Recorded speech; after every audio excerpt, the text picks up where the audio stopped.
What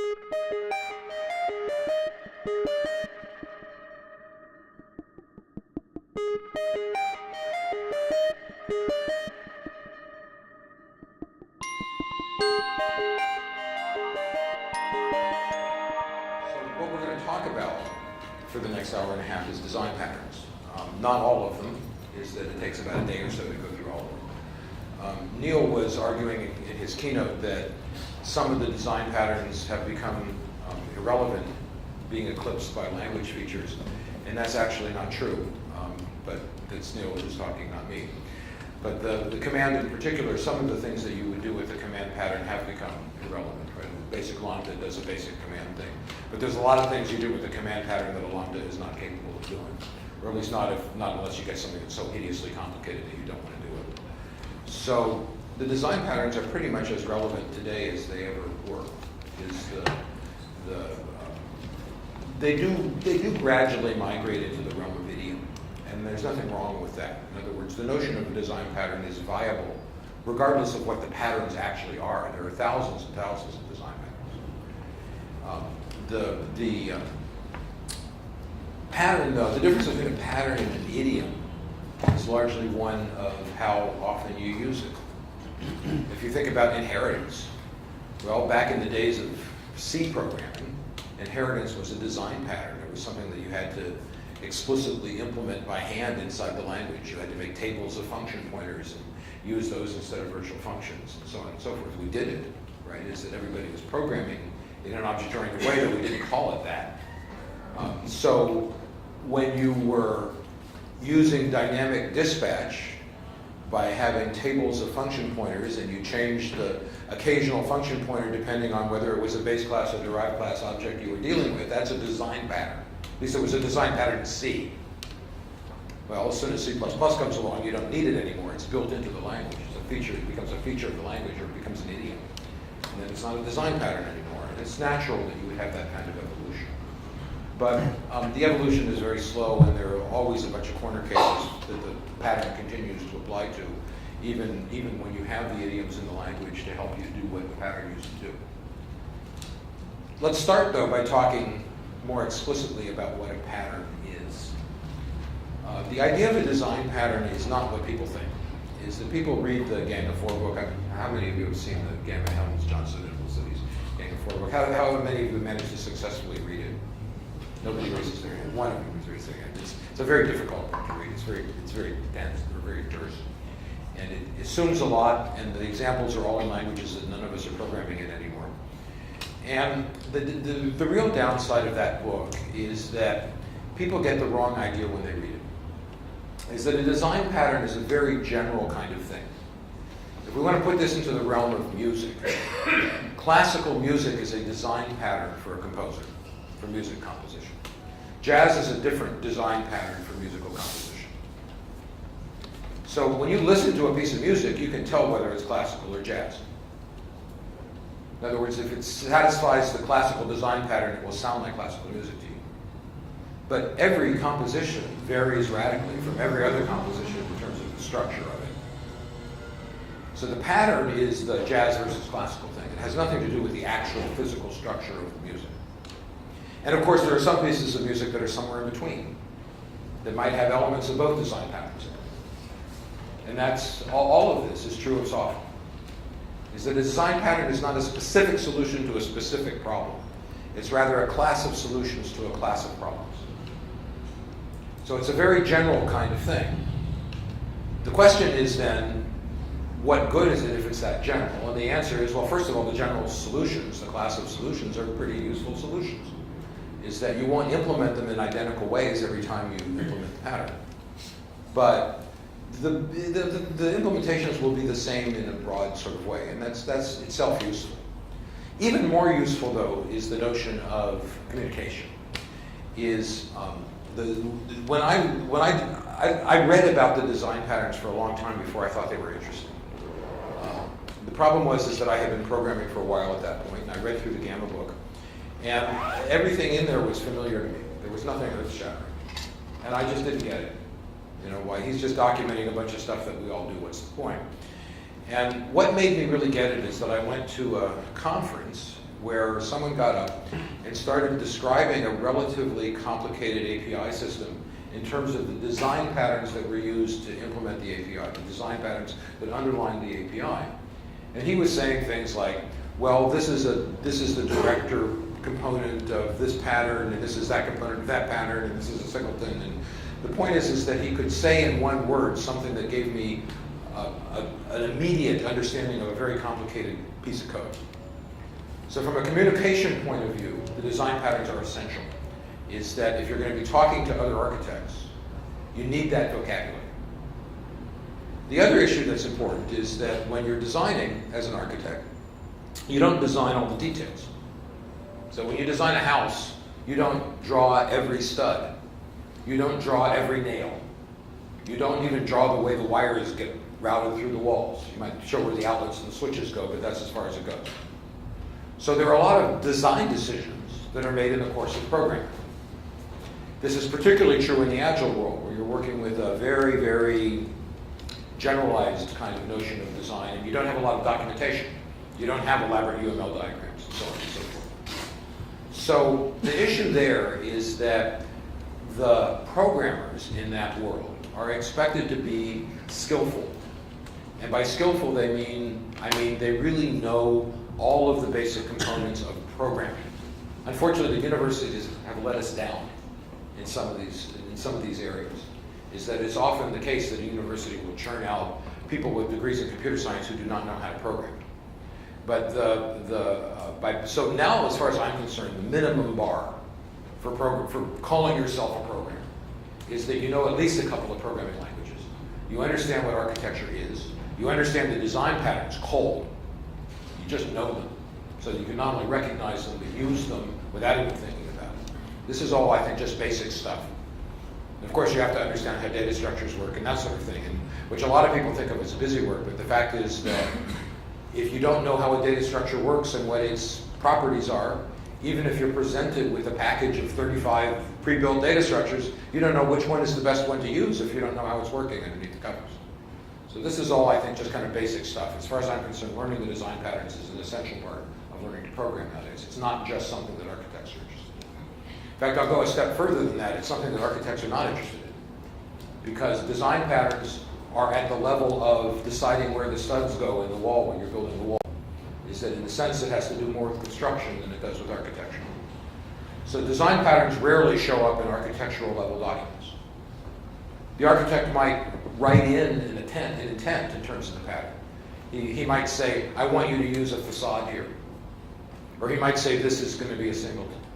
But he's not going to draw it out. You're not going to see a UML diagram of a facade or a singleton as part of the design, because that's too detailed, it's too low level. So you just need to know this stuff, is that it's pretty basic to programming in any object-oriented language, and in every object-oriented language. It's not tied into any particular language. All right? Is everyone with me, though, in terms of where it is, what a design pattern is? So the way I like to think of this is that design patterns are not invented, they are discovered. A design pattern is a pattern because it's a pattern of implementations, a pattern of solutions that solve a class of problems. So you look at 15 programs written by 15 different people who were not talking to each other, and they were all trying to solve the same problem. I have two sub-assemblies, and one of them has to talk to the other one, but I want to be able to change either of them without impacting the other. Right? Well, there's a design pattern associated with that problem called bridge. So it's the intent of bridge, one would say, to isolate subsystems so that one of them can vary without impacting the other. Anything that satisfies that intent is a legitimate implementation of the design pattern. And that's an important statement, because it's not specific, and it's deliberately not specific. When people get it wrong, what they do is they'll read a design pattern book, and they'll look at the examples in that book, and then they'll say, if it doesn't look exactly like that example, it is not the pattern. Now, you look at the Gang of Four book, and some of the examples in that book are not particularly good examples. Singleton, in particular, is not done well by Gang of Four. The Singleton implementation in their book is not thread safe. And they, in fact, give no discussion about making thread safe singletons. So it's not actually a very good example. It's not a very good representation of the design pattern. But you get a lot of people that say, if it doesn't look like that, it's not a singleton, it's something else. And they just don't understand what they're talking about.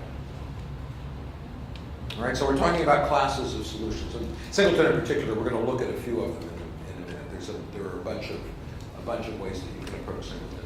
And singleton can be, when I do a full day design patterns class, I can spend most of the morning talking about singleton. It's interesting. It's ostensibly the simplest of the patterns, but it's actually one of the most complicated ones to implement correctly. All right, so everyone follow what I'm saying. Now, the next point that I want to make, and as I said, this is the last slide that I'm going to use, so I'll go over to something a little more reasonable.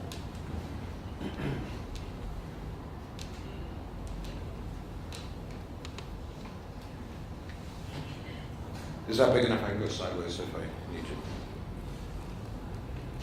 Oops.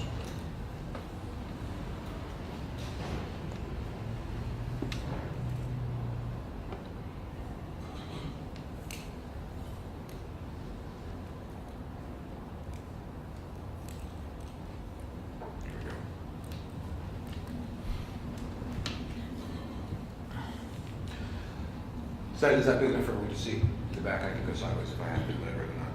Okay. When you're looking at let's look at a specific example of a design pattern, but in the context of architecture.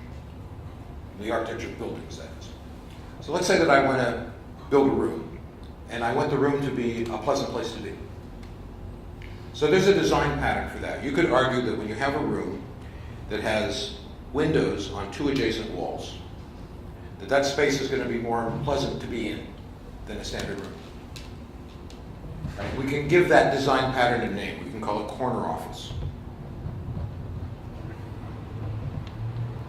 Right? So corner offices are desirable because they have natural light coming in from two adjacent walls. And there are two objects, if you will, that participate in this design pattern. They're both windows, and they participate in the role of light source.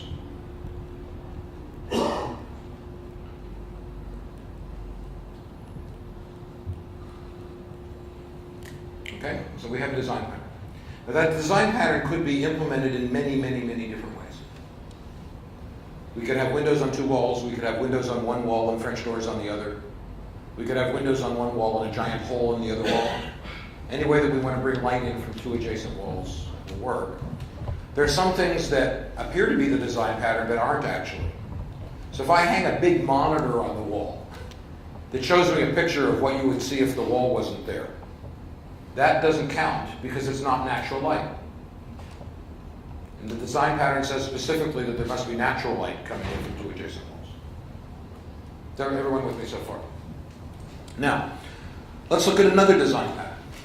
Let's say that it is desirable in any kind of room for there to be air, fresh air, flowing through the room roughly at head height.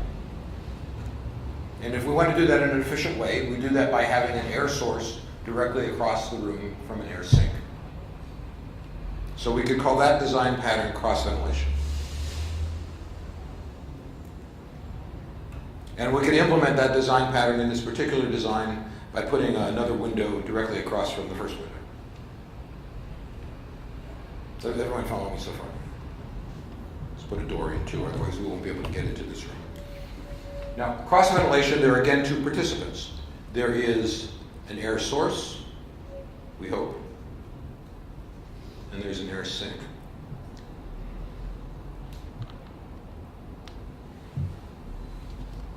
Okay, is everyone with me so far? Now, there's a couple of important things to notice here. First of all, this window here is simultaneously an air sink and a light source. It is a single object simultaneously participating in multiple design patterns, and that is always the case. That pretty much every object that you have in your program will be participating in more than one pattern, or maybe in none, or maybe in all of them. Which is one of the reasons why the notion of cutting and pasting a design pattern is ridiculous. Because if all of the classes that comprise the pattern already exist in the program, but happen to be being used for other things, what are you going to paste? Though maybe the worst case is half of them are there and the other half aren't, and you paste something and now you've got all these extra boxes kicking around that you have to erase because they're already there. More to the point, as I just said, there's no one correct implementation for any design pattern. So as a consequence, what are you going to paste? Right? All that you can paste is something that's very concrete. And if there's no particular concrete representation that you're going to have even a majority of the time, then there is nothing to paste. So these tools that talk about cut and paste design patterns, I don't know what they're talking about, but they're not talking about anything useful. It's just that this doesn't make any sense. The other problem is that I look at this picture here, and I don't know, really, just from this picture, whether these are the design patterns in question or not. So for example, let's say that there's a wall along here. Well, this has been, maybe it's an air sink still, depending on what the ventilation is like in that space, but it's certainly not a light source anymore. Is everyone following what I'm saying? So simply because I see a picture of a room with walls on two adjacent, or with windows on two adjacent walls, that does not mean that I'm looking at a corner office design pattern. Because whether or not I can get natural light into those windows depends on things that are outside of the drawing that we're looking at. They have to do with the environment in which the drawing lives. And the same applies to software, is that a lot of the design patterns depend on context. Simply because you see a specific structure does not mean you are looking at a specific design pattern. All right, is everyone with me here? So let me give you an example of that. Let's think for a moment about singleton. I was talking about singleton a second ago. A singleton is characterized by a particular intent. The intent of singleton is that a singleton is a globally accessible object. And notice I did not say global variable. It's a globally accessible object, where you can guarantee that there will only be one in the entire system. Now, singletons have lots of other characteristics. Is that it's nice to implement a singleton so that it's not actually initialized until the first time you use it. But that's not a requirement to be a singleton. That's just a nicety. That's just a characteristic of one particular set of implementations of singleton. It's definitely not a global variable. It's an object. What does that mean to be an object? Well, an object is defined by what it does, not by what it contains, but by what it does. If you have read anywhere that an object is a data structure with a set of methods associated with the data structure that do things to the data, that is a fundamentally and wrong, incorrect definition of an object. Object is defined by what it does. It's a unit of activity. Now, in order to do whatever it does, it has to have some data. But the data that it keeps should be a secret. Right, for some of you who have been in my sessions yesterday or the day before, one of the rules that I keep bringing up, which is a very, very important rule, is the notion of delegation in object-oriented systems. The idea of delegation is that you never collect information that you need to do some work. Instead, you ask whatever object has that information to do the work for you. We call that delegation. Well, if you're delegating, then you don't need to expose the internal fields of the object because they're just used internally. And if you don't expose the internal fields of the object, well, then the object becomes much more maintainable because you can change them without impacting anybody. Everyone understand? So don't use properties. If you're using properties, definitely stop. Certainly not getters and setters. It's the fact that getters and setters are default or created by default in some languages right now, I think of as an abomination from an OO point of view. So, getting back to our singleton notion. The singleton is not a bunch of global variables. It's not a bag of things that happen to be grouped together in a class, but you access these global variables globally. It's an object. The implementation is hidden. It does something. It has a specific purpose. Right? And the job of it is to produce connections for you that are guaranteed to not be shared by other resources, but at the same time are guaranteed to be cached properly and so on and so forth. So that's a useful piece of work it's doing. You only want one because you only want one connection pool. Right? That's not a global variable. It's the singletonness of it is guaranteeing that we have a single connection pool. That's a good thing. There's no way to get rid of that notion of oneness, of singletonness. So is everyone following here? Okay, so I should say, by the way, you probably won't be working for me, but when I interview people for my clients, which I do sometimes, is they'll hire me to help them hire people, is one of the questions I always ask people if they claim they know design patterns is that I ask them to describe singleton to me.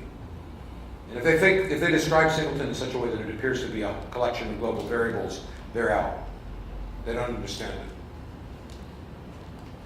Okay? Now, how do you implement singleton? There's lots of ways. We'll look at a few of them in a moment. But let's just talk about two in particular. One of them is that you can write an object that returns and creates the object the first time it's used. Let me just do that. So we could have here's the simplest class. This is not thread safe, so nobody copy this down and pretend that it's the ideal way to do singleton. But we could have a simple singleton class. It could have a static field in it. The instance is an instance of a singleton. And then we can have an accessor method.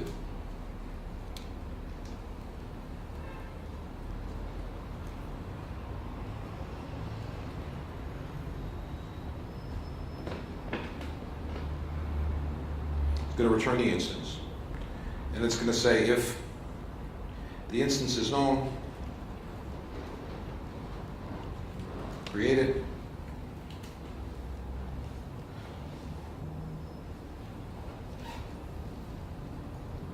But whether or not you create it, return it.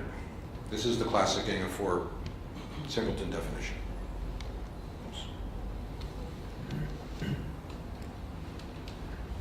Okay? So that's a classic Gang of Four singleton. Thing doesn't exist until you call get instance the first time. There's only one in the world. Right? If we really wanted to guarantee there was only one in the world, I could put a private constructor. So having done that, nobody can say new singleton, so the only way to manufacture the new one is by calling in the get instance. Okay, so it satisfies the intent of singleton. There's only one, and it's an object. All right, now, that's a perfectly reasonable implementation of singleton. But there are other ways that we can implement singleton. Consider a class that has nothing in it but static methods. I don't think I have to draw that, right? Because I think we can all imagine a class with nothing but static methods in it. That's effectively a singleton. Right? There's only one in the world. It has nothing in it but static methods. No point in saying new. And if it behaves like an object, it's a singleton. It's globally accessible. It has behavior. You can send it messages. They're class level messages, so you're saying class name dot do this rather than object name dot do this. But you're still sending messages to it. The line between a class and an object is very fine here. So everyone with me here? So it's a singleton. So here we have two radically different implementations of singleton. They don't look at all like each other, but they're both singletons because they both satisfy the intent of the pattern. All right, now let's flip that over.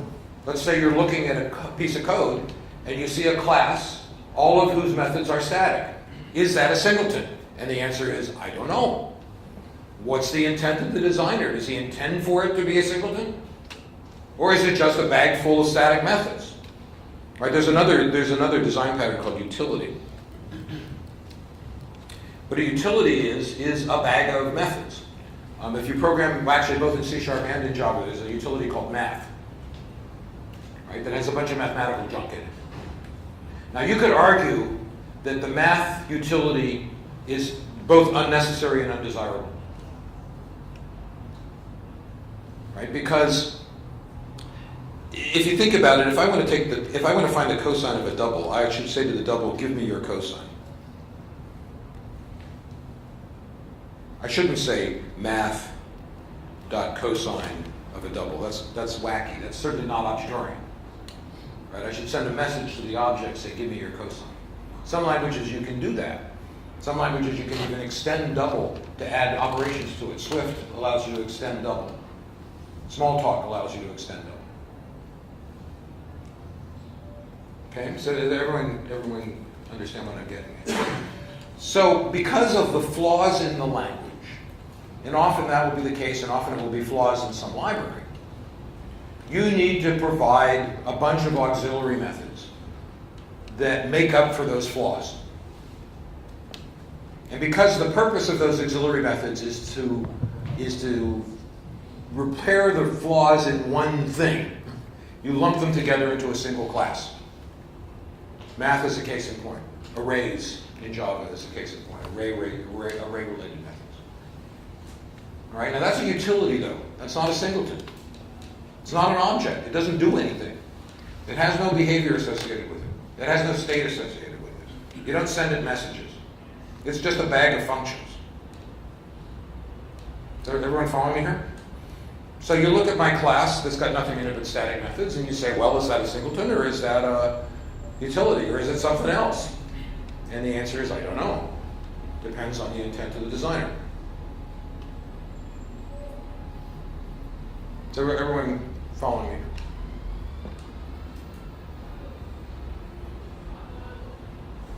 Let's look at this in the context of something a little more realistic. I'm going to spend some time looking at a game of life implementation. Let me just show you the game, which is one of these screens someplace here it is. Have any of you seen the game of life before? Conway's Game of Life? Interesting little toy, but it's interesting. The game of life is, there are a couple of interesting characteristics that it has. Let me get this cleared off just to start, so we can start on a blank slate. It is an example of two properties that are important to know about when you're programming. One of them is the notion of decomposition, in the sense that if you have a complicated problem, you can decompose it into simpler problems which are solvable. It's an example of something called an automaton, and in this case it's a cellular automaton. So it is a system that has very complicated dynamic behavior. But the system level behavior is not declared anywhere. It's not defined anywhere. What you do is define the behavior of individual cells, and the more complex behavior comes out of the interactions between those cells as they're working.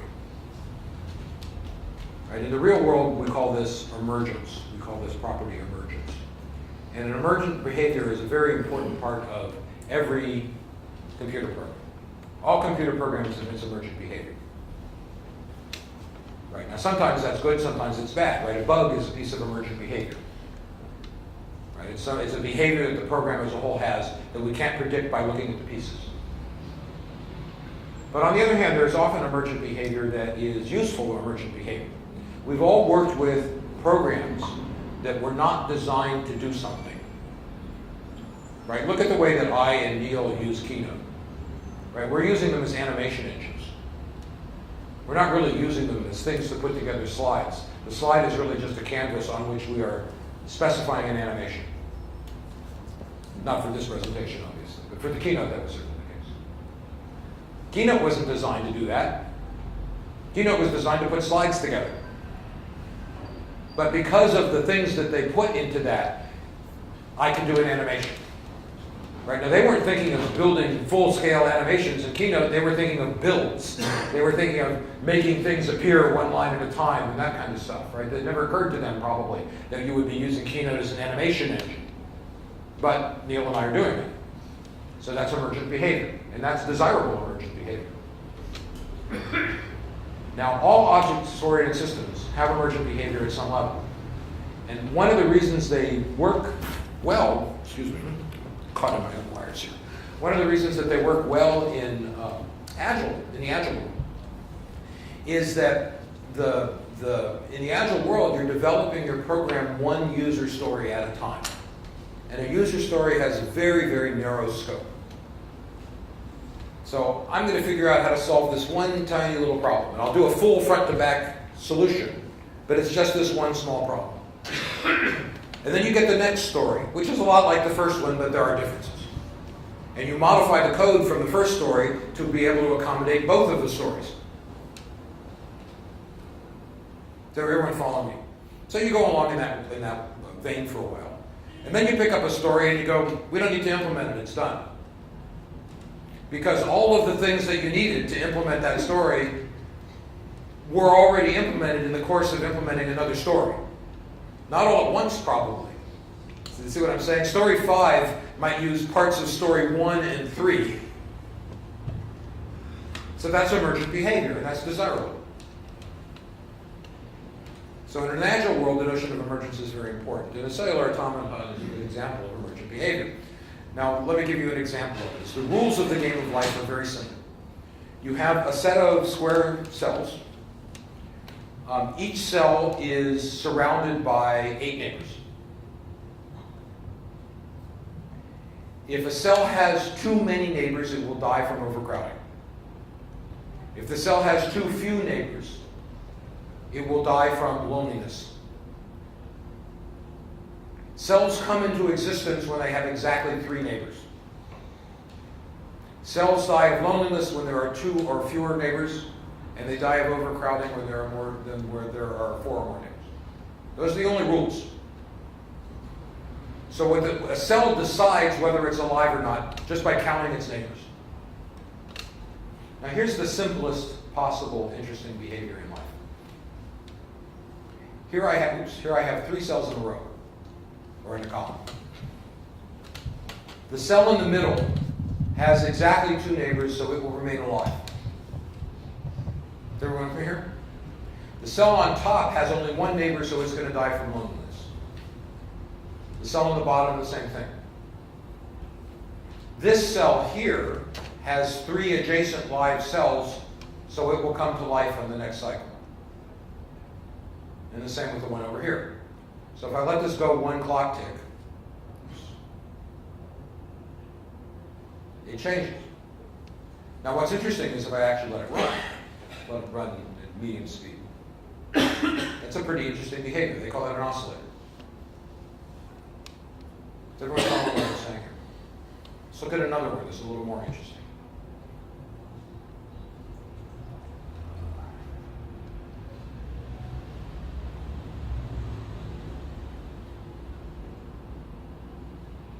This one you're not going to be able to predict just by looking at it.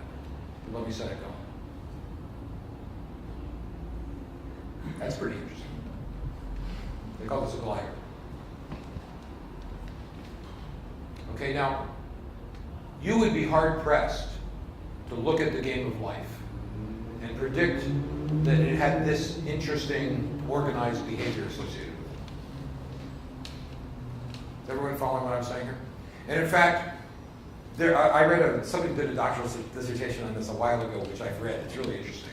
But he figured out that you can model any von Neumann architecture, hardware architecture, with life.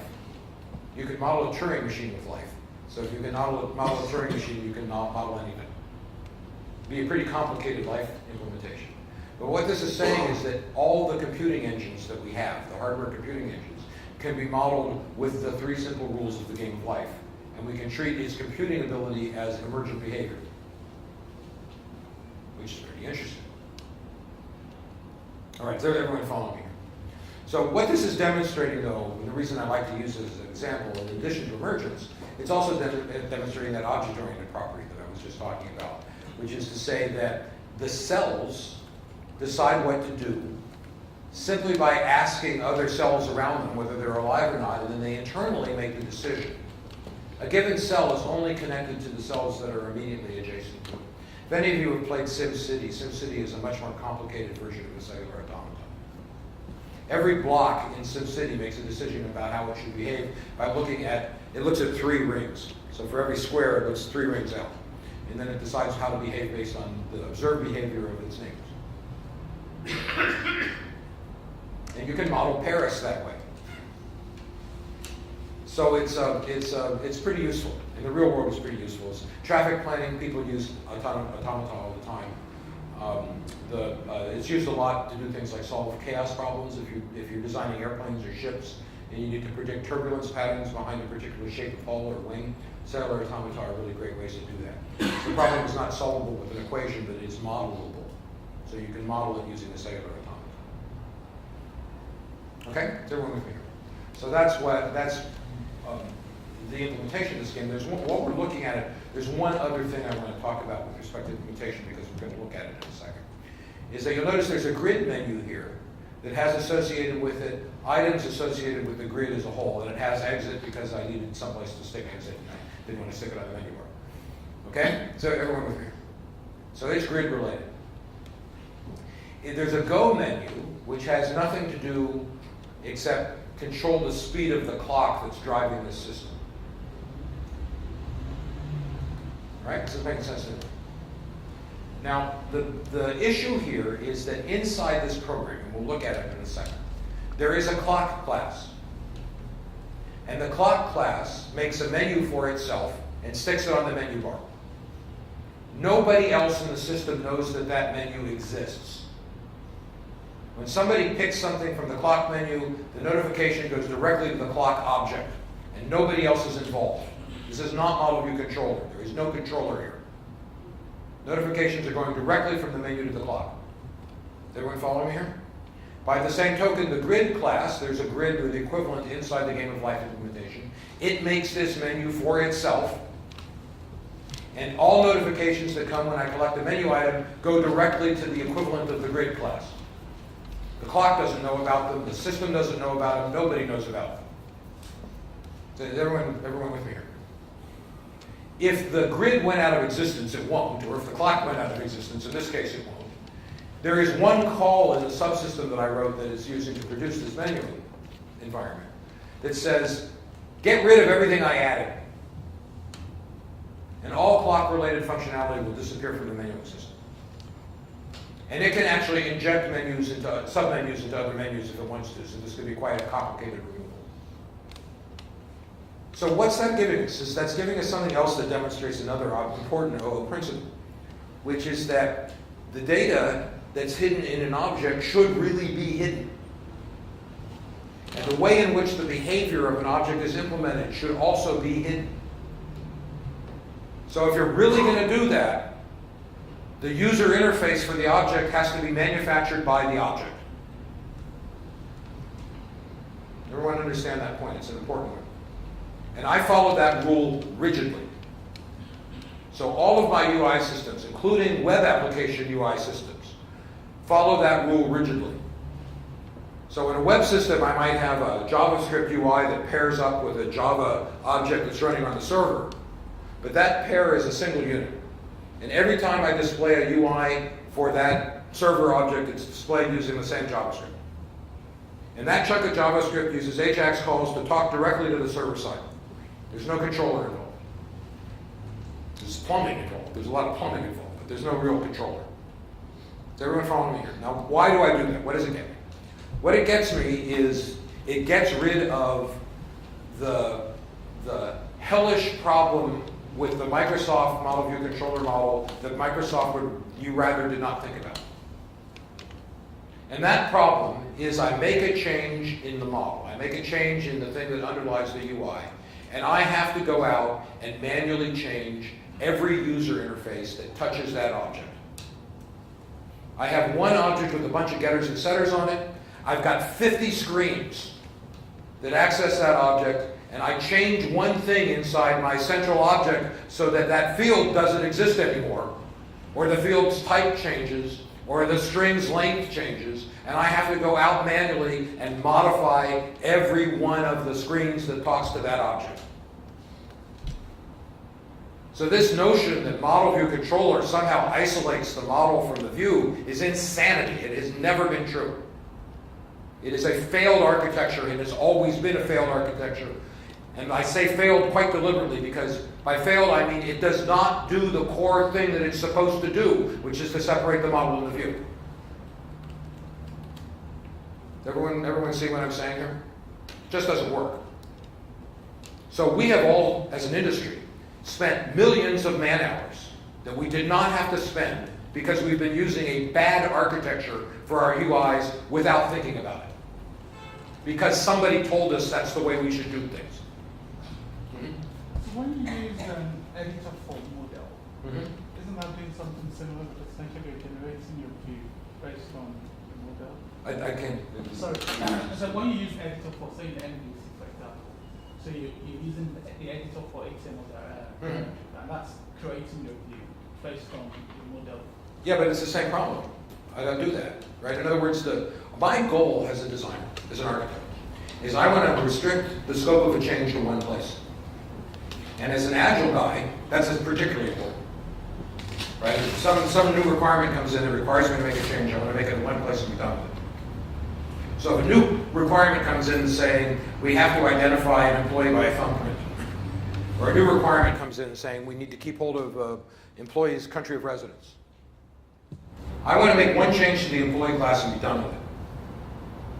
And I really need one change. Now, if my UI is paired with the model class, if you will, whether it be just a pairing or whether it actually be a container relationship, the change is still in one place. So I make the change to the model side, I make the change to the UI, I make the change to the connection, but that's the easy thing. And then if I'm using the same UI for an employee everywhere in my system, everywhere in the system where my employee is displayed, it now displays the new attributes. I only do one thing and I'm done. That's essential. If you have to do anything else, then you do not have the agility that you need for your system to be able to stand up to the stress of an agile process. So, yeah, maybe you could have an editor that did some of that work for you, but it's not going to do enough. It's not going to find every instance. It's not going to go out to other applications. If you're building a service of some sort, it's certainly not going to go out to other applications.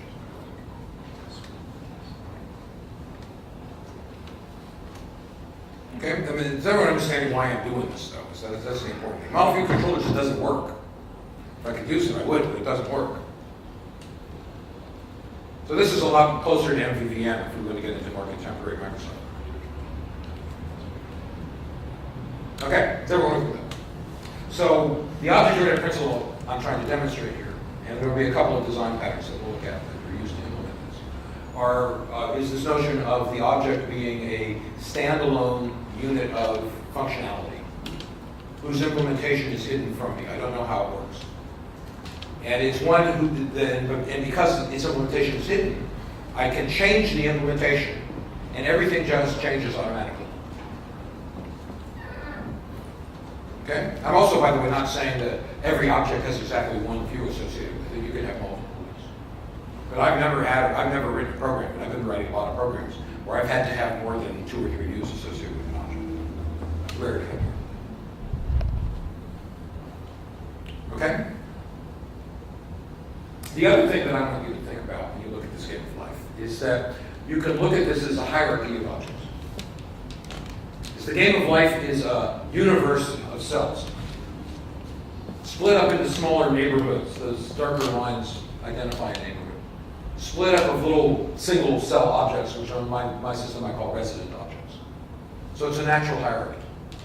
Interestingly, the behavior of a neighborhood is identical to the behavior of a cell within the neighborhood. And that actually applies to the entire universe. I could put several adjacent universes together to make a meta-universe, if you will, and it would behave the same way as neighborhoods would behave, which would behave the same way as cells behave. There's a natural hierarchy. And we can leverage that in a couple of the design patterns too, as I said, I'll look at it in a second. Okay? Now, let's go back, let's look at some architecture before we start looking at implementation. This, I'm not even, well, I'll blow it up a little bit. This is a UML diagram of the entire game of life for what that's worth. It's pretty complicated, and as an agile guy, I don't draw this kind of stuff much anymore. Because there's more complexity here than you need. So you can get this information when you look at the code. So I'll use stripped down diagrams, and in this particular diagram, what I've done is stripped it down to this.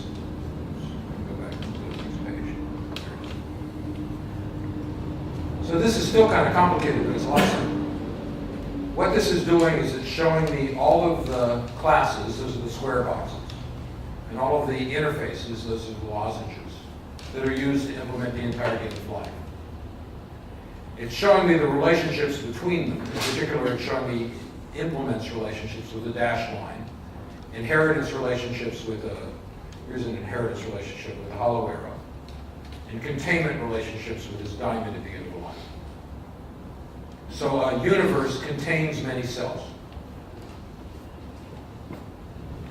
A memento implements or extends story. So everyone following how this is working? The resident class implements the cell interface. It's basic human know, but you should know that much human know. It's N. All right, now, these lozenges here are the design patterns. So there are 3 design patterns that are particularly interesting: flyweight, composite, and prototype. And these 3 patterns all use the same interfaces and classes. And that's important to observe. And I will look in depth at the implementation in a second, and I'll talk more about all 3 of the design patterns. But the basic issue here is that the purpose of a composite is to model those nesting relationships I was just talking about. The fact that a cell behaves exactly like a neighborhood sometimes, and like a resident sometimes. Or put it another way, residents and neighborhoods behave in the same way if you look at their interfaces, because they both implement the cell interface. But neighborhood objects contain cells. So this is a containment relationship. This is like a directory tree.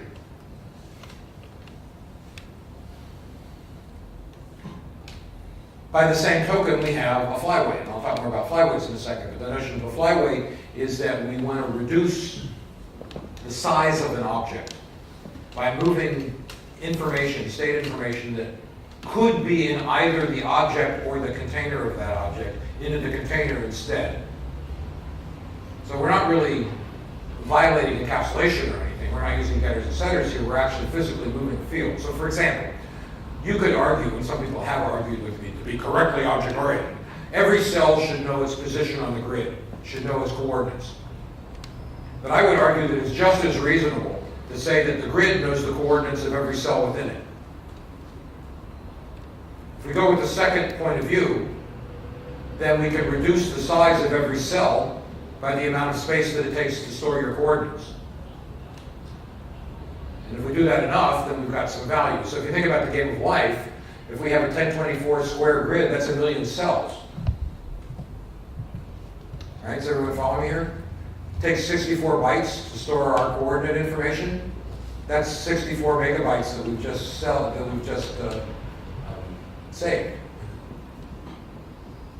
More to the point, if I didn't do this, the game wouldn't fit into memory.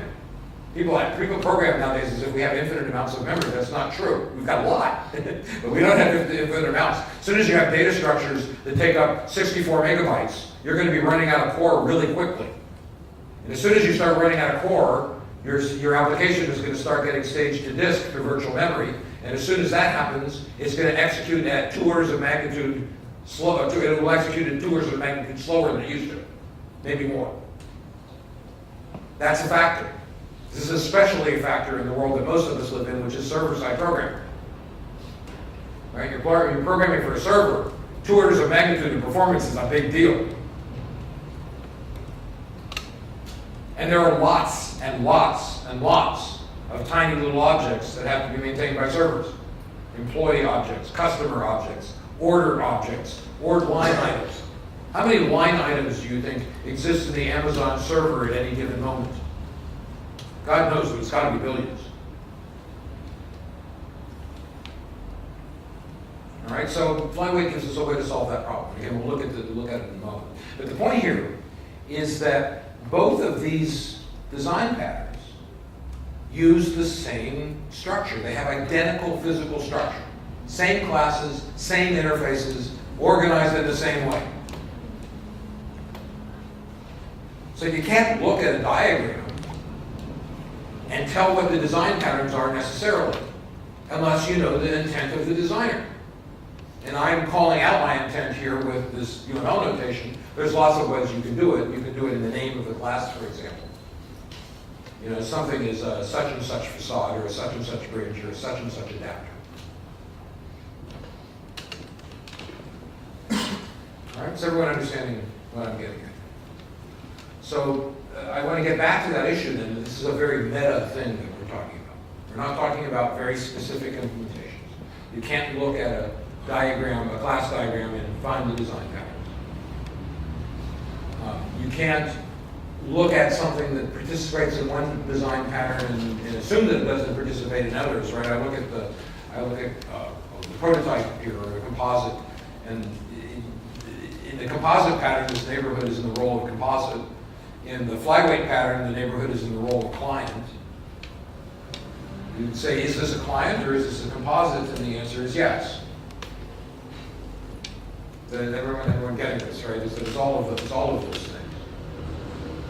So they are meshing together in complicated ways. And this is the way it always happens. And so all of the books that we've seen that look at design patterns in terms of catalogs are not doing anybody any favors. And this is particularly the case when the books get too simplistic. There's the First Design Patterns book is a design patterns book that people really like. And it's got a huge number of people who have read it, and it gives everybody the wrong idea about what a pattern is. Because it's got everything divided into catalogs. It does not show how the patterns interact. It doesn't show how they might look the same all the time. It seems that they're all different. People come away from reading that book with a fundamentally incorrect assumption, which is that the design patterns are distinct things that you could cut and paste into your program. They never, ever, ever appear that way in the real world. It just doesn't happen. Right, now I have to say, Headfirst isn't the first one to do it. It's just the most popular. The Gang of Four book itself does it that way. And they did nobody any favors. So in my book, which is what this code is excerpted from, what I did is I just wrote two programs, right? The Game of Life, and then there's also a little SQL interpreter, small in-memory SQL interpreter. And between them, they use all the design patterns. So instead of looking at the design patterns in isolation, providing a catalog, I'm looking at them in context. And it's much more interesting to look at them in context because they interact in really interesting ways. And the interactions are sometimes complicated and more important to know about than the actual structure of the pattern itself. All right, now that's not to say a catalog isn't useful. My book has a catalog as an appendix. But the core patternness of it is better represented by looking at it in the context of the program. Okay, is everyone with me?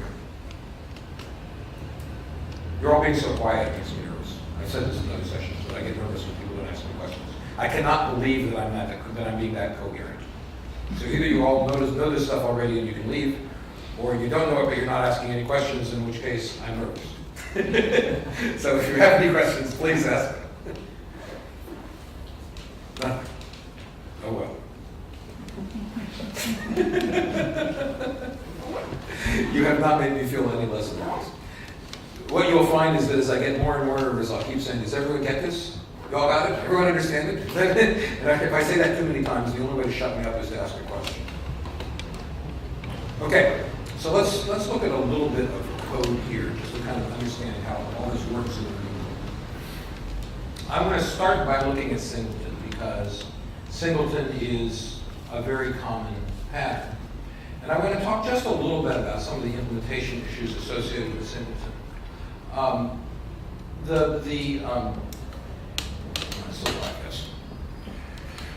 The biggest problem associated with singleton is that is singleton in a multi-threaded situation. How do you deal with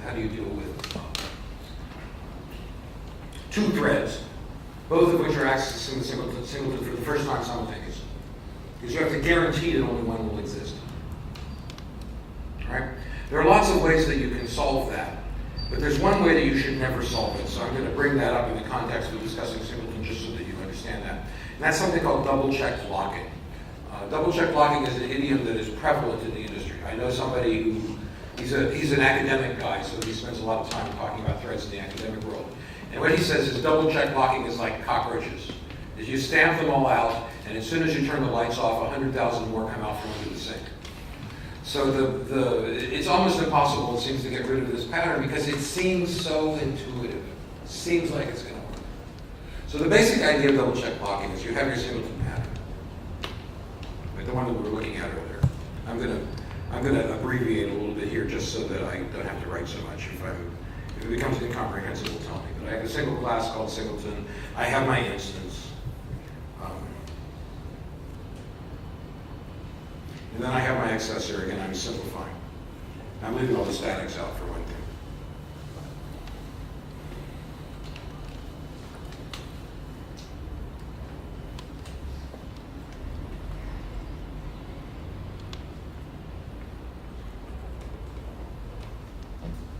As you can see, I'm leaving myself some room here.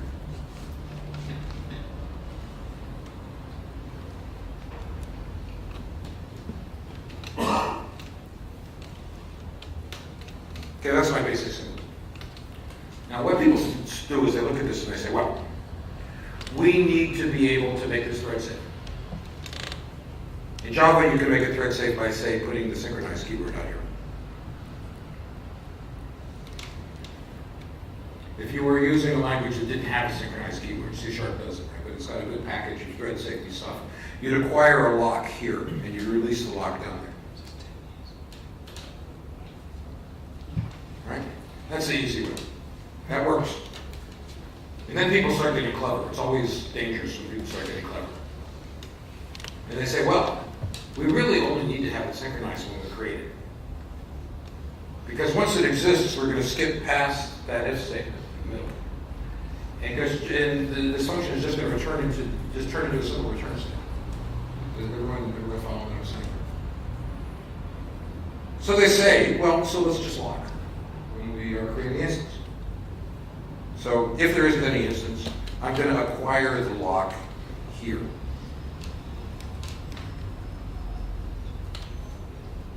So what's the problem? One thread comes in. Pointer's not working. I'll just wave my hands around. A thread comes in. It gets past the if statement. The singleton doesn't exist. It gets to the lock. It gets past the lock, and then it's preempted by a clock tick. Second thread comes in, sees that the instance doesn't exist, tries to acquire a lock, but can't because the first one has it. The first thread wakes up, creates the instance, unlocks, and returns. The unlock is going to be down here.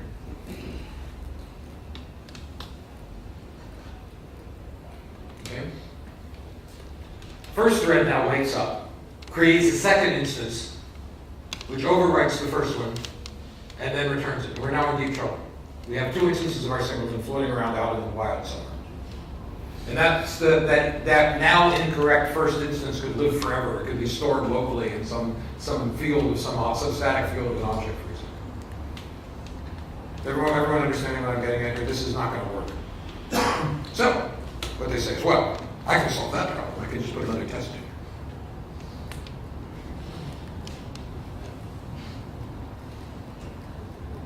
That way, that second thread that was sitting here waiting for the lock, when it finally acquires the lock, we'll hit this test and go, oh, well, somebody must have snuck in and grabbed it and not create the second. Everyone following here? Sounds good. Doesn't work. Doesn't work in any language. Doesn't work in Java. Doesn't work in C#. Doesn't work in Ruby. Doesn't work in anything. But it sure looks like it would work, right? We forget how complicated computers have got. Everybody kind of imagines we're still working in these simple von Neumann machines with simple instruction sets and one counter and that kind of stuff. That's not true anymore. Computers are very non-deterministic. Does everyone understand the problem before I erase it and start looking at solutions, or at least explain why we have a problem here? Okay, so why do we have a problem here?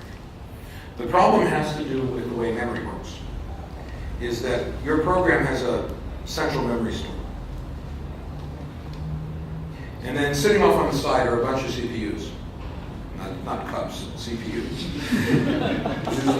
this is jet lag getting at me. The problem with coming and doing these classes in London is that I get over my jet lag the day I step on my plane to go home.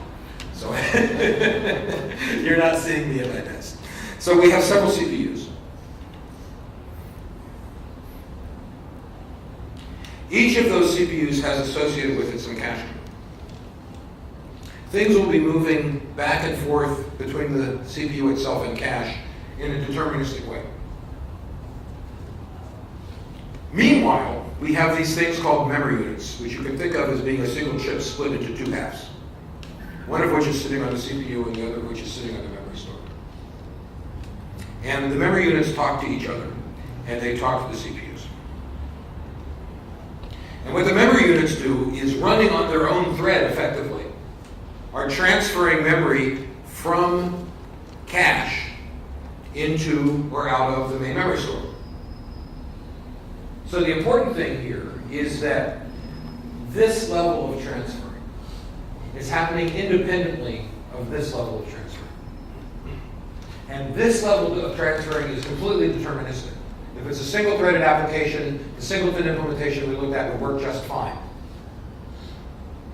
But this level of transferring is indeterministic relative to this one. This transfer can happen at any time relative to that one. Now, it's even more complicated. Things are happening here perhaps at the byte level.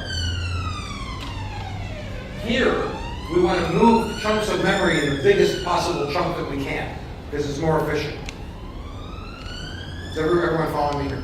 So you might, for example, be copying one array into another 1 byte at a time.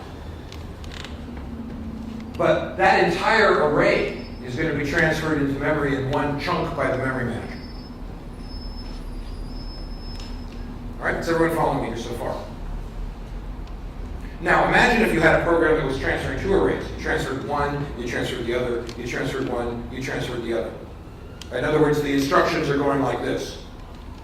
But the memory unit is transferring them as giant blocks. Effectively, what that means is the order in which you are reading or writing memory is not maintained when that memory is copied to the main memory store.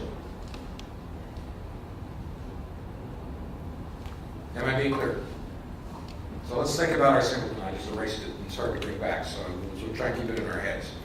But the basic idea here is, first thing I did is I said, is this singleton null? Second thing I did was say, if not, initialize it.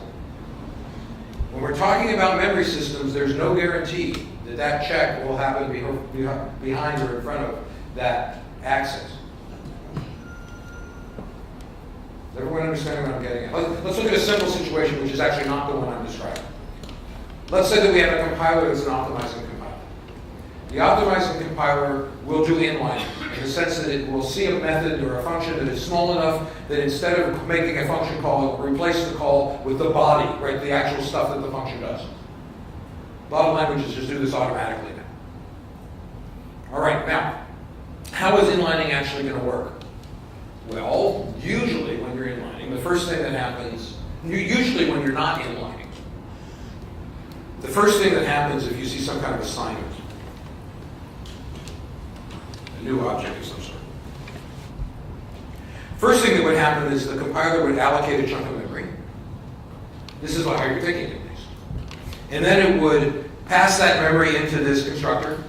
The constructor would initialize it. The constructor would return the reference, and then X would be initialized to point at that chunk of memory. That's what you're expecting. So let's imagine an optimization where we have inline the constructor call. And the compiler says, well, yeah, I could create a temporary variable and then pass the temporary variable into the constructor. But why bother? I've got X there. Let's just initialize it. And then we'll do that. All right, so everyone following me here. Now, if it worked the way you thought it would, that would be thread safe. But given the way it actually works, X is initialized before the constructor runs. Is everyone following what I'm saying here? So let's say we had a singleton that was looking to see whether X was null or not. Given what I just described, it is easy to imagine a situation where X is not null, but the memory that X points to is not initialized yet, because we got preempted before we got into the constructor. In which case our singleton implementation will fail miserably because it will say, oh, X, it's not null. So it returns it and it's just returned a pointer to an uninitialized object.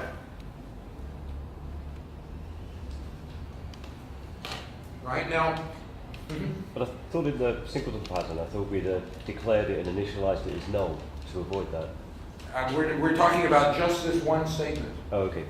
We're talking about the scope now of just this single assignment statement. And the problem is that the assignment is happening at an unpredictable time.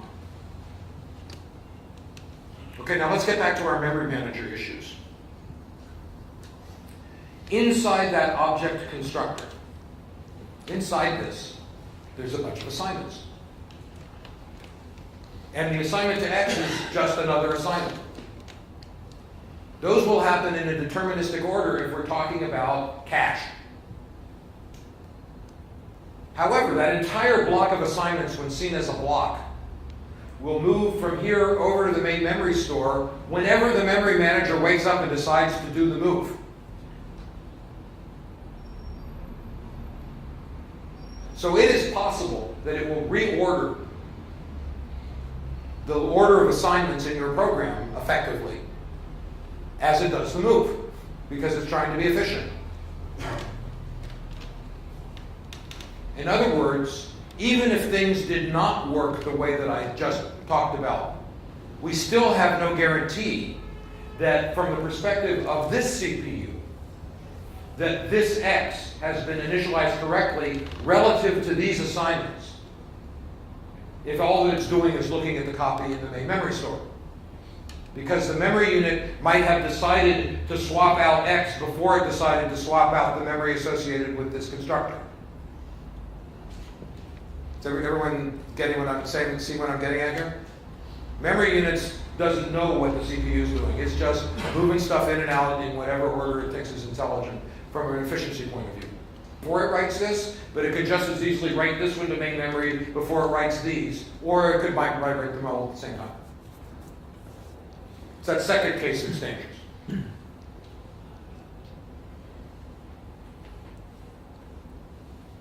Is everyone following the problem here? There are lots of good solutions. If you're programming C#, you can use a lazy T to solve this problem. It's lazy works problem. If you are programming in Java, there are a bunch of solutions that have to do with making a little class that's separate from the outermost class. In other words, But in C# you will be able to use properties. You don't like properties. well, I don't like properties for architectural reasons.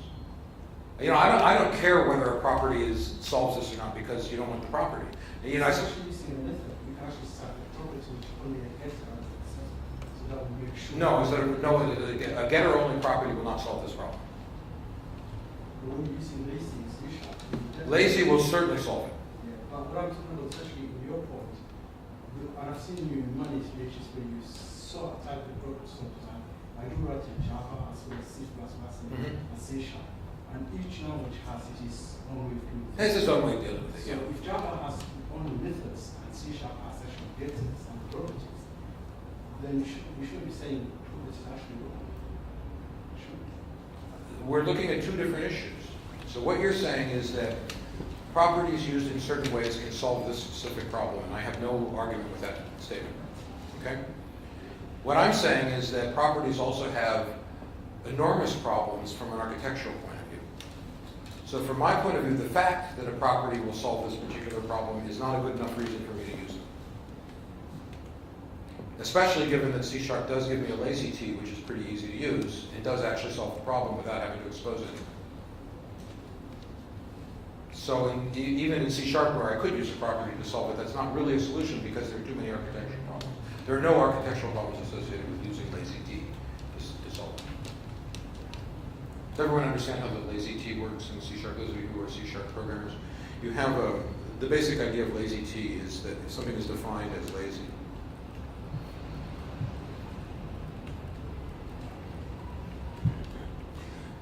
what that's saying is that this variable will not actually be initialized until the first time that it's used, basically. It's initialized in a lazy way. And it's guaranteed to be thread safe.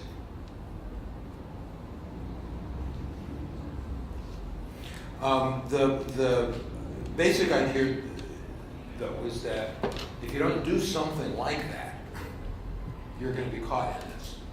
And people try all this tricky stuff. Well, if I do this first, or if I do that first, it doesn't matter, right? It's that this is this wild rogue memory unit transferring stuff in whatever order it feels like. And we have no control over that. That's a hardware issue. Now, there is some control. If you do threading all the way down at the pthread level, all the way down at the POSIX level, and also at the lowest level of threading inside Windows, you have the same capability. You can partition the set of read and write requests that the memory units are processing in such a way that a read or a write cannot migrate to one side or the other side of the partition. In other words, you can say to the memory unit by using either the POSIX APIs or the lowest level of threading APIs in Windows. I want you to start a partition here and start a partition there. And all the reads and writes that happen between inside that partition have to be treated as a block by the memory manager. Is everyone understanding? So if we're treating the assignment to X, if we're saying the assignment to X has to be in the same block as the assignments that are inside that constructor, and we leave a note for the memory manager saying it has to be handled as a block, then we're okay. The problem is that's really, really tricky programming, because I can't recommend that anybody actually do that. It will take you a day to figure out how to do it, and it will take everybody who reads the code a week to figure out how the code works. It's just not maintainable. The other solution is luckily an easy one, which is that the synchronization, grabbing a lock, releasing a lock, is implemented using one of those partitions. So if you just go back to the simplest possible situation where we started out with, you just synchronize the accessor method. You're done. It works fine. So this is only a problem where things get complicated, because people are trying to be clever. If you just do it in a straightforward way, it works fine. Computers are fast. You're not losing that much speed simply by synchronizing. Okay, so singleton. Took a long time to talk about it. We'll talk about one or two other patterns. But the basic idea here is that here we have a very, very complicated pattern. The point that I'm trying to get across is here's something that looks really simple and it's really not. And you can't make any assumptions just by looking at the intent about how hard it's going to be or how easy it's going to be to do the implementation. And you have to think really deeply about what the ramifications are of a particular pattern before you start trying to implement that particular pattern.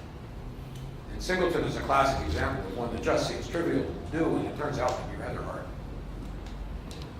I'll also say, before I give up on singleton entirely, before I give up on talking about it at least, is that I've heard people say, therefore, you should never use singletons, and that's craziness. Because it's hard, you should never use singletons. A while ago, people said pointers in C++, those are really hard, so don't use them ever. And that's craziness. Right? That's like saying don't use the language. So simply because it's hard doesn't mean you don't do it. It means that everybody's got to know what they're doing. So the solution to this problem is education, not stupid rules. Okay? So let's move on a little bit. So let's look at, I want to look at least one other pattern just so I can sort of drive my points in a little bit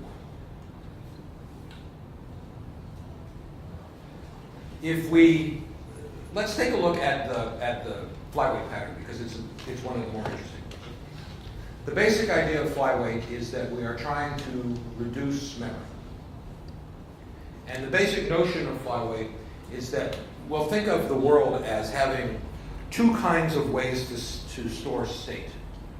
So, in particular, if I can get my trackpad to work. All right, come on. Thank you. In particular, oops. I have too many things up on the screen all at the same time. There we go. We could argue that there is intrinsic state, which are the fields that are inside a class, inside an object. And there's something else called extrinsic state. So the notion of extrinsic state has to do, again, with where do you store stuff? I could have in my resident class an X and Y location associated with its position. But by the same token, the grid class is going to have inside it an array of resident objects. So surely it knows where the X and Y are.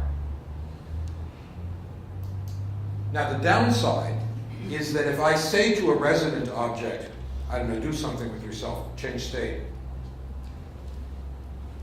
it has to redraw itself, but it doesn't know where it is. Now you could argue, well, that means that the resident should be a button, because if it's a push button, you can handle the change of state really easily, as you just put it into the pushed or the unpushed state. So is everyone understanding my rationale here? But if the resident object were a push button, it would take up way too much memory. The overhead of implementing a push button is about 400 or 500 bytes. It's not trivial. Right? You take, let's make the math easy. Let's say there's 512 bytes in a push button. We've got 1 million of them. Is everyone with me here? We're moving from the megabyte range up into the terabyte range in terms of the amount of money that it's taking to store our game array. So they can't possibly all be buttons. That's just never going to work.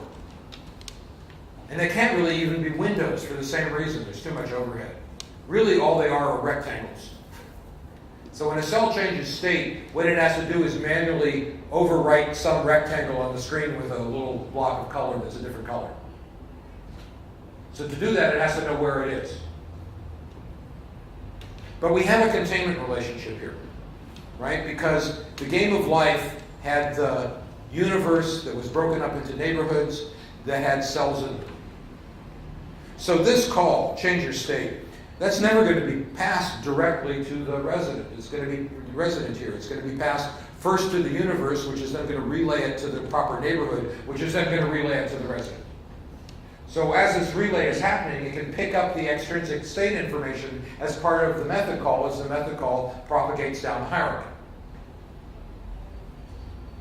So everyone following what I'm getting at? Sorry, repeat that last one. Okay. The resident cell inside my game of life, right? The thing that's all the way down at the bottom there. Where do we went to? Execute it here now.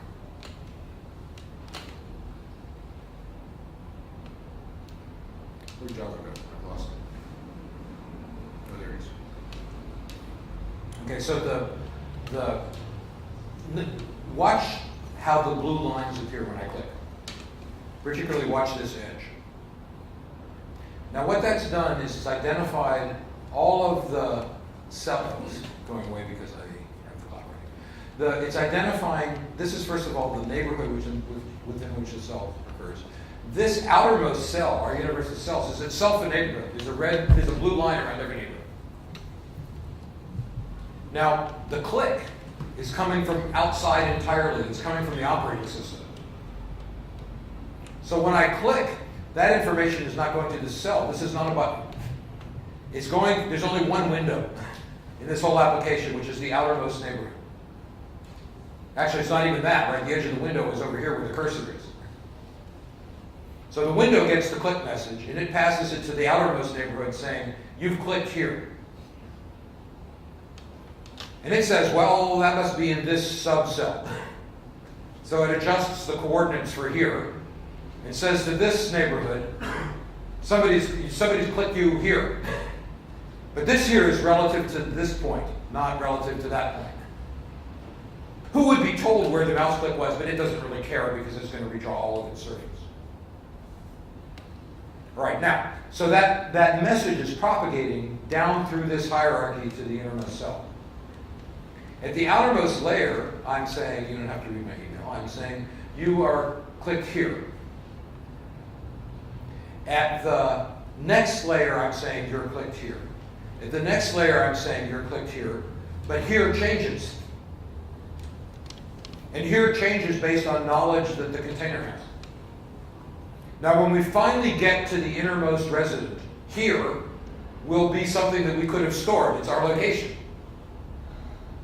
But we don't need to store it because we can compute it as we pass through to this system. Is everyone understanding how this is working? So the idea here is that this is a flyweight. This is what's a flyweight. It has taken a piece of state information that could be internal, the location of the cell, and it's made it external. It said, I will let the containing neighborhood, the containing cell, figure out where I am and tell me.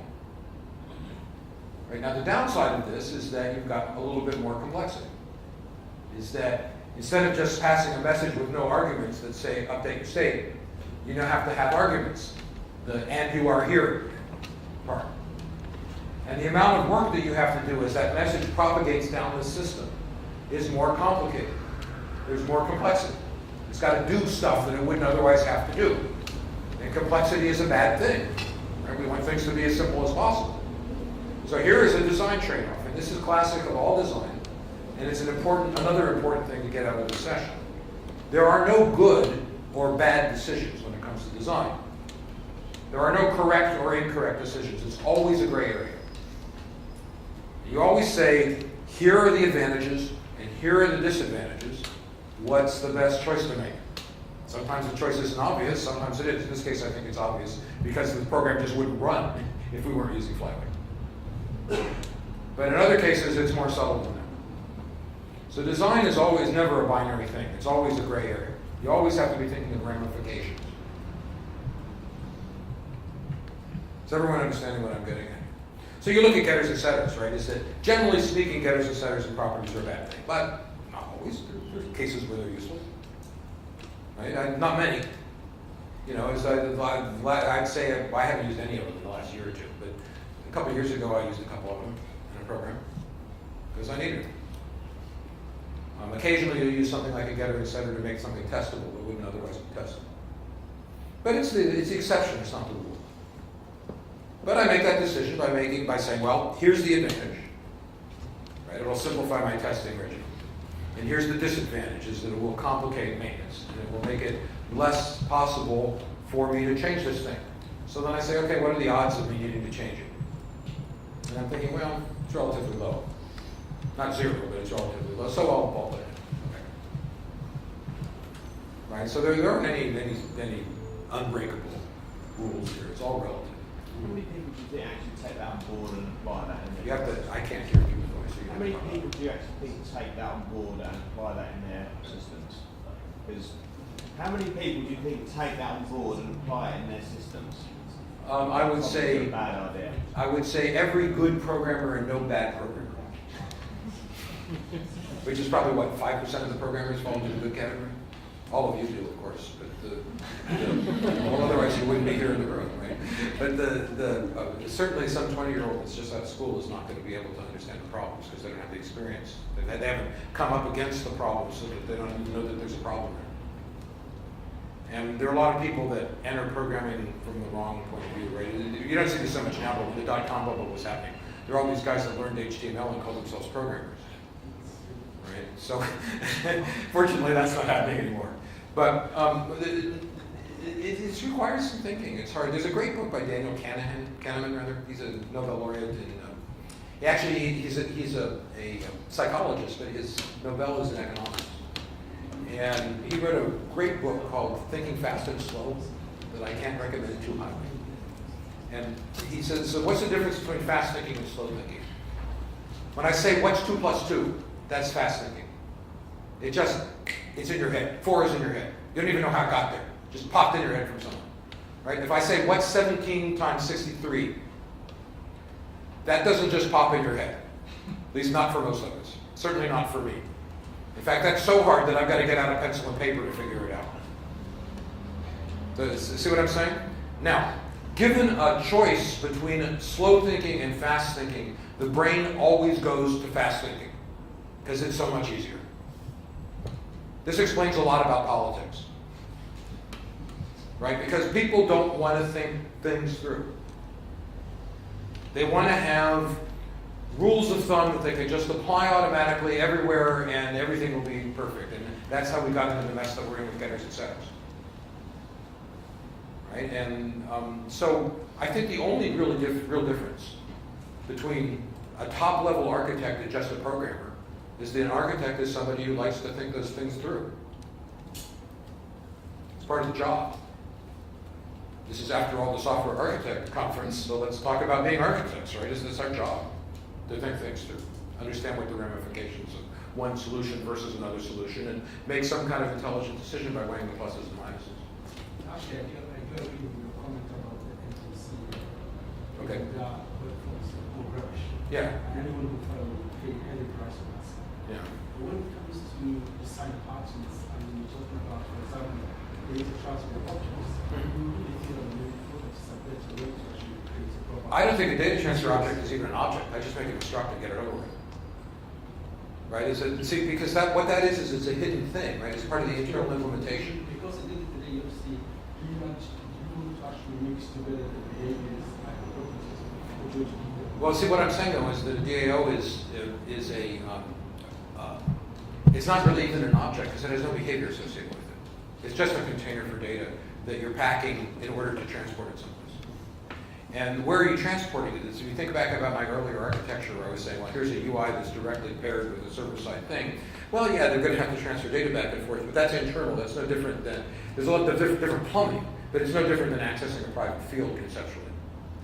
It's just that in order to access that private field, we have to package it up and send it across the network and unpackage it on the other side.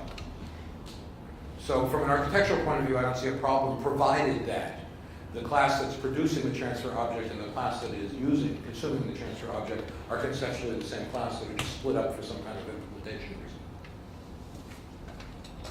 So here we see this is an architectural decision, right? Is that I'm saying, well, some contexts it's bad, some contexts it's good. It's bad that there's direct access, but the fact that the direct access is highly restricted allows me to get away with it because the consequences of a problem arising are smaller, because it's a smaller chunk of code that I have to look at when I'm looking at the two sides of that transaction. So I'm willing to put up with the downside because the upside is so high, there's so much up. And I would much rather package it up into a single object and send those things across the wire one at a time, which is the only other alternative. So it's a gray area, and there's a conscious decision you're making based on that gray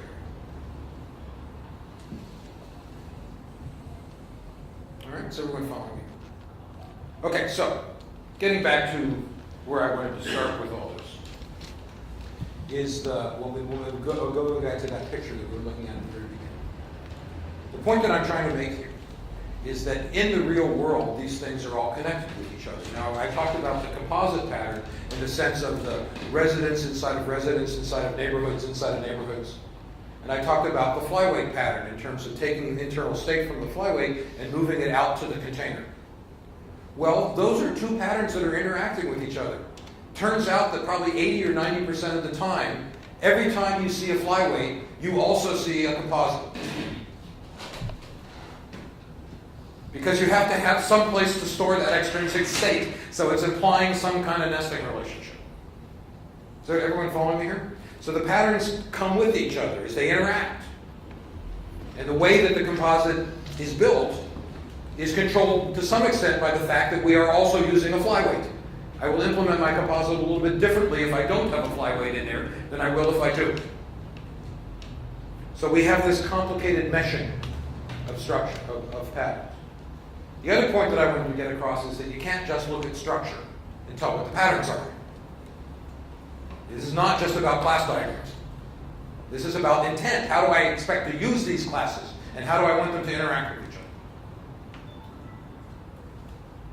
other? Okay, so those are the two main things I'm trying to get across with this whole session. We've talked about a lot of other stuff, but those are the two main points. So what you want to do now with the rest of these is go out and get one of the catalog books, or get my book if you want, but get one of the catalog books and read through it. But as you read through it, bear what we've been talking about in mind. Is try and understand how given patterns will work with other patterns in the context of writing a program. And to be honest, I can't recommend too much that you also write a little program, just some toy thing like this game of life, and deliberately try and put every pattern you possibly can in it, just as an exercise. But I wouldn't suggest doing that in the real world. The patterns add a lot of complexity. I do not automatically go to patterns. I'll always do it in the simplest possible way first. I'll go to a pattern the first time I have to modify it, because patterns are complicated. First time I don't use them, I go in to modify it once and I go, okay, let's put a pattern in here because I've modified it once, so I'm probably going to have to modify it again, so it's probably worth the trouble.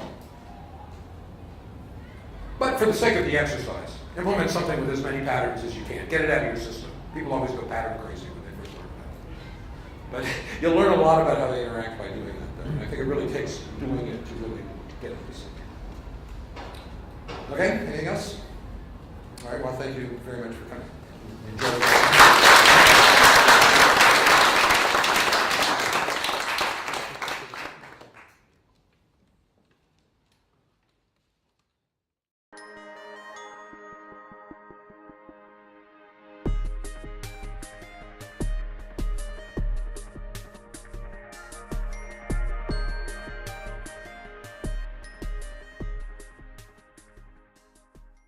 Is everyone with me so far?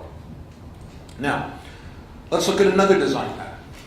Let's say that it is desirable in any kind of room for there to be air, fresh air, flowing through the room roughly at head height. And if we want to do that in an efficient way, we do that by having an air source directly across the room from an air sink. So we could call that design pattern cross ventilation. And we can implement that design pattern in this particular design by putting another window directly across from the first window. So does everyone follow me so far? Let's put a door in too, otherwise we won't be able to get into this room. Now, cross ventilation, there are again two participants.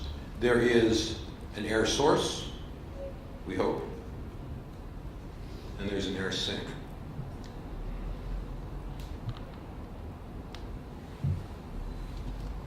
Okay, is everyone with me so far? Now, there's a couple of important things to notice here. First of all, this window here is simultaneously an air sink and a light source. It is a single object simultaneously participating in multiple design patterns, and that is always the case. That pretty much every object that you have in your program will be participating in more than one pattern, or maybe in none, or maybe in all of them. Which is one of the reasons why the notion of cutting and pasting a design pattern is ridiculous. Because if all of the classes that comprise the pattern already exist in the program, but happen to be being used for other things, what are you going to paste? Though maybe the worst case is half of them are there and the other half aren't, and you paste something and now you've got all these extra boxes kicking around that you have to erase because they're already there. More to the point, as I just said, there's no one correct implementation for any design pattern. So as a consequence, what are you going to paste? Right? All that you can paste is something that's very concrete. And if there's no particular concrete representation that you're going to have even a majority of the time, then there is nothing to paste. So these tools that talk about cut and paste design patterns, I don't know what they're talking about, but they're not talking about anything useful. It's just that this doesn't make any sense. The other problem is that I look at this picture here, and I don't know, really, just from this picture, whether these are the design patterns in question or not. So for example, let's say that there's a wall along here. Well, this has been, maybe it's an air sink still, depending on what the ventilation is like in that space, but it's certainly not a light source anymore. Is everyone following what I'm saying? So simply because I see a picture of a room with walls on two adjacent, or with windows on two adjacent walls, that does not mean that I'm looking at a corner office design pattern. Because whether or not I can get natural light into those windows depends on things that are outside of the drawing that we're looking at. They have to do with the environment of music as a design pattern for a composer, for music composition. Jazz is a different design pattern for musical composition. So when you listen to a piece of music, you can tell whether it's classical or jazz. In other words, if it satisfies the classical design pattern, it will sound like classical music to you. But every composition varies radically from every other composition in terms of the structure of it. So the pattern is the jazz versus classical thing. It has nothing to do with the actual physical structure of the music. And of course, there are some pieces of music that are somewhere in between, that might have elements of both design patterns in it. And that's, all of this is true of software. Is that a design pattern is not a specific solution to a specific problem. It's rather a class of solutions to a class of problems. So it's a very general kind of thing. The question is then, what good is it if it's that general? And the answer is, well, first of all, the general solutions, the class of solutions, are pretty useful solutions. Is that you won't implement them in identical ways every time you implement the pattern. But the implementations will be the same in a broad sort of way, and that's itself useful. Even more useful, though, is the notion of communication. When I read about the design patterns for a long time before I thought they were interesting. The problem was that I had been programming for a while at that point, and I read through the Gamma book, and everything in there was familiar to me. There was nothing earth-shattering, and I just didn't get it. You know, why he's just documenting a bunch of stuff that we all do. What's the point? And what made me really get it is that I went to a conference where someone got up and started describing a relatively complicated API system in terms of the design patterns that were used to implement the API, the design patterns that underline the API. And he was saying things like, well, this is the director component of this pattern, and this is that component of that pattern, and this is a singleton. And the point is that he could say in one word something that gave me an immediate understanding of a very complicated piece of code. So from a communication point of view, the design patterns are essential. Is that if you're going to be talking to other architects, you need that vocabulary. The other issue that's important is that when you're designing as an architect, you don't design all the details. So when you design a house, you don't draw every stud. You don't draw every nail. You don't even draw the way the wires get routed through the walls. You might show where the outlets and the switches go, but that's as far as it goes. So there are a lot of design decisions that are made in the course of programming. This is particularly true in the Agile world, where you're working with a very, very generalized kind of notion of design, and you don't have a lot of documentation. You don't have elaborate UML diagrams, and so on and so forth. So the issue there is that the programmers in that world are expected to be skillful. And by skillful, I mean they really know all of the basic components. The singleton implementation in their book is not thread safe. And they, in fact, give no discussion about making thread safe singletons. So it's not actually a very good example. It's not a very good representation of the design pattern. But you get a lot of people that say, if it doesn't look like that, it's not a singleton, it's something else. And they just don't understand what they're talking about. All right, so we're talking about classes of solutions. And singleton in particular, we're going to look at a few of them in a minute. There are a bunch of ways that you can approach singleton. And singleton can be, when I do a full day design patterns class, I can spend most of the morning talking about singleton. It's interesting. It's ostensibly the simplest of the patterns, but it's actually one of the most complicated ones to implement correctly. All right, so everyone follow what I'm saying. Now, the next point that I want to make, and as I said, this is the last slide that I'm going to use, so I'll go over to something a little more reasonable.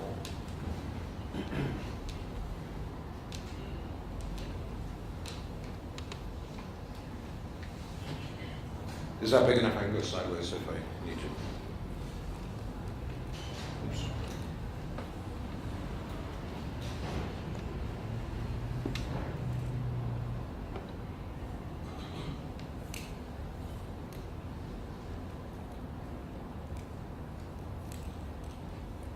There we go.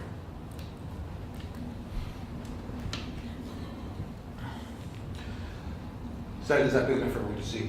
Back, I can go sideways if I have to, but I'd rather not. Okay.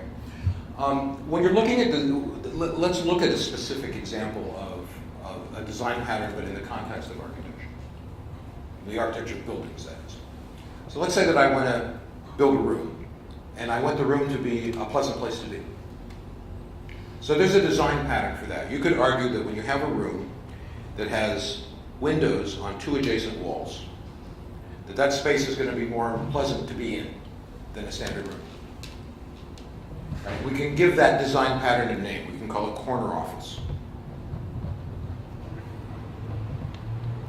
Right? So corner offices are desirable because they have natural light coming in from two adjacent walls.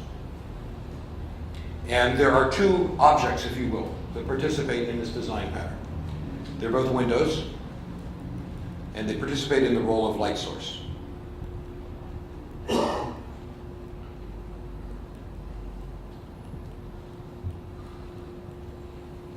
Okay, so we have a design pattern. But that design pattern could be implemented in many, many, many different ways. We could have windows on two walls. We could have windows on one wall and French doors on the other. We could have windows on one wall and a giant hole in the other wall. Any way that we want to bring light in from two adjacent walls will work. There are some things that appear to be the design pattern but aren't actually. So if I hang a big monitor on the wall that shows me a picture of what you would see if the wall wasn't there, that doesn't count because it's not natural light. And the design pattern says specifically that there must be natural light coming in from two adjacent walls. Of programming. Unfortunately, the universities have let us down in some of these areas. Is that it's often the case that a university will churn out people with degrees in computer science who do not know how to program.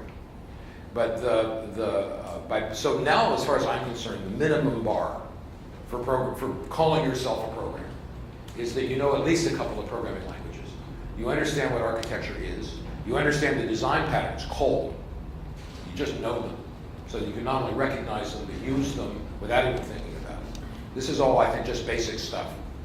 And of course, you have to understand how data structures work and that sort of thing, which a lot of people think of as busy work. But the fact is that if you don't know how a data structure works and what its properties are, even if you're presented with a package of 35 pre-built data structures, you don't know which one is the best one to use if you don't know how it's working underneath the covers. So this is all, I think, just kind of basic stuff. As far as I'm concerned, learning the design patterns is an essential part of learning to program nowadays. It's not just something that architects are interested in.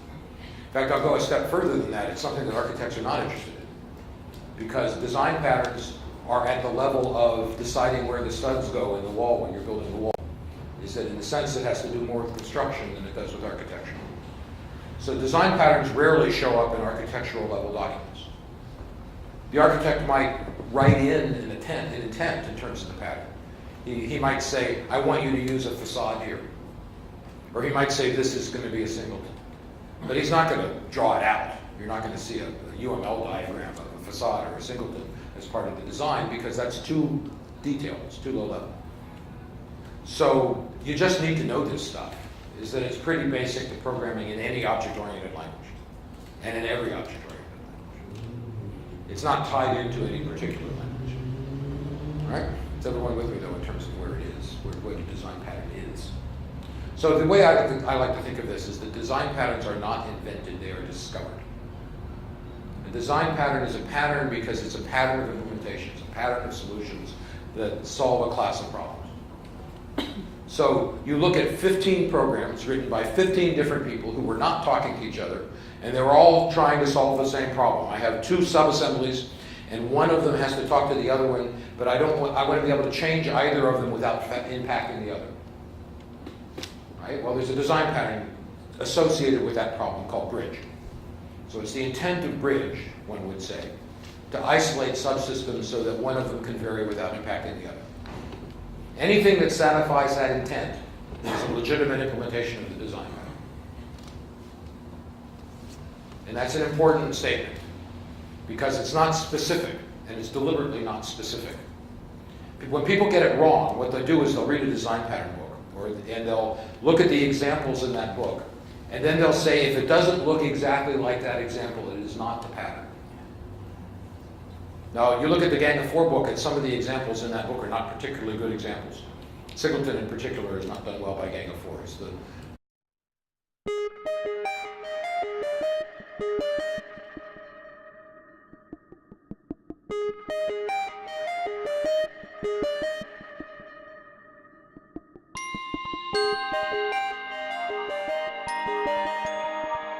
what we're going to talk about for the next hour and a half is design patterns.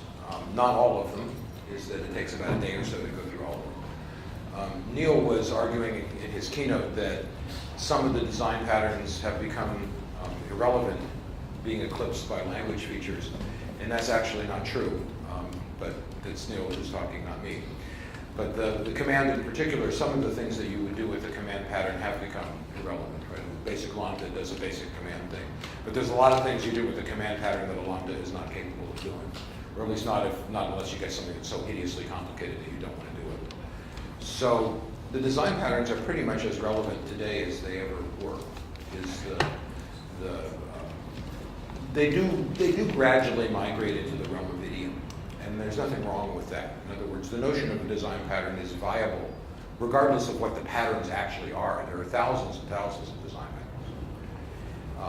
The difference between a pattern and an idiom is largely one of how often you use it. If you think about inheritance, well, back in the days of C programming, inheritance was a design pattern. It was something that you had to explicitly implement by hand inside the language. You had to make tables of function pointers and use those instead of virtual functions, and so on and so forth. We did it, right? Is that everybody was programming in an object-oriented way, but we didn't call it that. So when you were using dynamic dispatch by having tables of function pointers, and you changed the occasional function pointer depending on whether it was a base class or derived class object you were dealing with, that's a design pattern. At least it was a design pattern in C. Well, as soon as C++ comes along, you don't need it anymore. It's built into the language. It's a feature. It becomes a feature of the language, or it becomes an idiom. And then it's not a design pattern anymore. And it's natural that you would have that kind of evolution. But the evolution is very slow, and there are always a bunch of corner cases that the pattern continues to apply to, even when you have the idioms in the language to help you do what the pattern used to do. Let's start, though, by talking more explicitly about what a pattern is. The idea of a design pattern is not what people think. Is that people read the Gang of Four book. How many of you have seen the Gamma Helms, Johnson, and Felicitys Gang of Four book? How many of you managed to successfully read it?